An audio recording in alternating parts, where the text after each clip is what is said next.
ইসলামী আন্দোলন বাংলাদেশ ৮ নং ওয়ার্ড শাখার সদস্য ভাই মোহাম্মদ আব্দুর রাজ্জাক।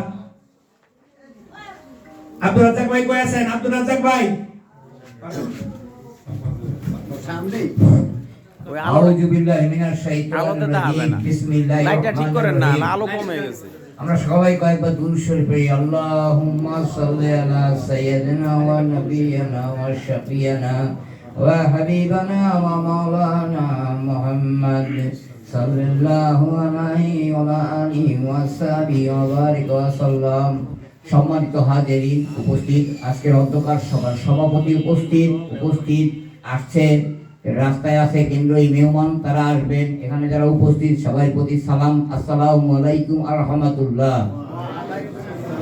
সর্বপ্রথমে এতটুকুই কথা, একটা মানুষ কিছুক্ষণ আগে আমার আগে একটা কথা বলেছেন, চোখে তার জল দেখতে পাচ্ছি, আপনারা দেখেছেন চোখে তার পানি ঝরঝর করছিল। সে বলতেছিল যে পৃথিবীতে আমরা আর কোনো কিছু চাই না, এবার যে জোয়ার আমাদের বইছে সেই জোয়ারের অংশ হিসাবে ইনশাল্লাহ সবাইকে ঐক্যবদ্ধভাবে একত্রিতভাবে কাজ করতে হবে।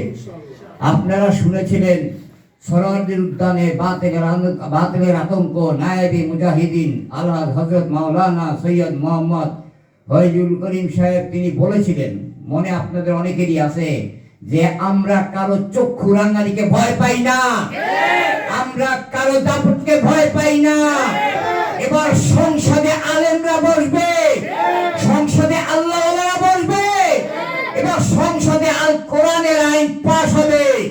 কোন বাতিলের আতঙ্ক, কারো চক্ষু রাঙানিকে, কারো ধর্মীতে, আর এই একদম ওয়ার্ড তো দূরের কথা, সারা বাংলার মানুষ দেখিয়ে দেবে কারো বাতিলের আতঙ্ক, চক্ষু রাঙানিকে ভয় পাবে না ইনশাআল্লাহ।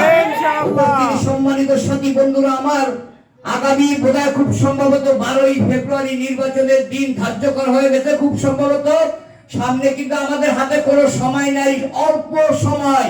এই অল্প সময়ের ভিতরে দক্ষিণ কেরানীগঞ্জ থানার 7 নং 8 নং 9 নং ওয়ার্ড সহ প্রত্যেকটা ওয়ার্ডে দেখিয়ে যেতে হবে ইসলামী আন্দোলন